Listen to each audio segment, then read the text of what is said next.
আসসালামু আলাইকুম। অষ্টম শ্রেণীর জুনিয়র বৃত্তি পরীক্ষার্থীরা, তোমাদের মনে অনেকের প্রশ্ন যে আমরা কত নম্বর পেলে আমরা বৃত্তি পাবো, অর্থাৎ কোন সাবজেক্টে কত নম্বর পেলে আমাদের বৃত্তিটা ফুলফিল আমরা পাবো, আমাদের বৃত্তি আমরা পাবো কত নম্বর পেলে প্রত্যেকটা বিষয়ের জন্য।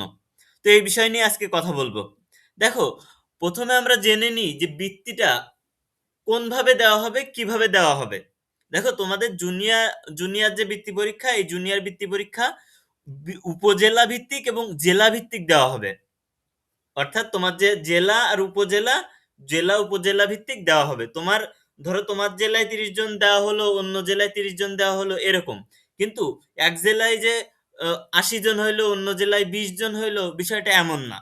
বিষয়টা হচ্ছে সাধারণ গ্রেডে বৃত্তি দিবে আর ট্যালেন্ট পুলের বৃত্তি দিবে, দুই ধরনের বৃত্তি দিবে। একটা হচ্ছে সাধারণ গ্রেডে বৃত্তি দিবে উপজেলা অনুযায়ী, সাধারণ গ্রেডে বৃত্তি দিবে উপজেলা অনুযায়ী, এবং ট্যালেন্ট পুল বৃত্তি দিবে, যাকে মেধাবৃত্তি বলা হয়, মেধাবৃত্তি দিবে জেলা অনুযায়ী। এরপর আসি, কোন বৃত্তি কতজন করে পাবে।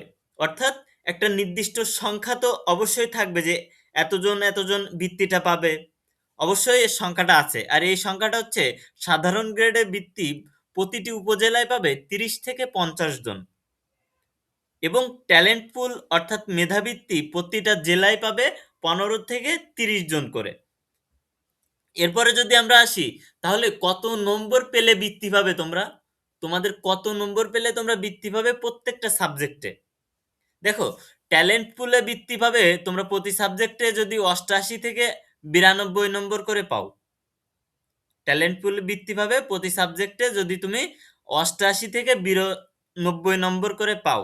এবং মোট তোমার হচ্ছে 400 নম্বর, যেহেতু 400 নম্বরের পরীক্ষা, এই 400 নম্বরের ভিতরে যদি তুমি 360 থেকে 375 নম্বর তুলতে পারো, তাহলে ইনশাল্লাহ তোমার ট্যালেন্ট পুল বৃত্তি তুমি পাবে।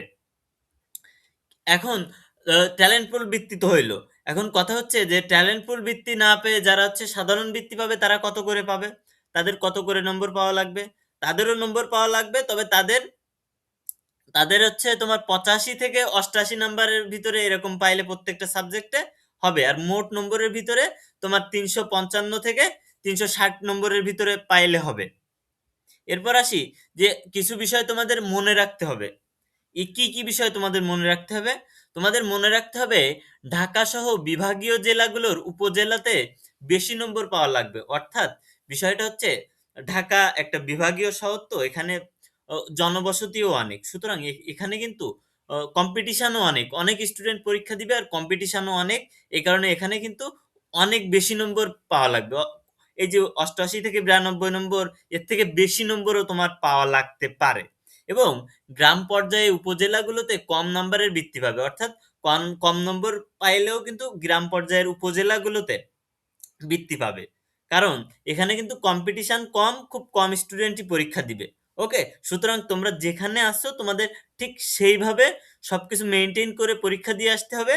আর দেখতে হবে যে যত সুন্দর করে পরীক্ষাটা দেওয়া যায়।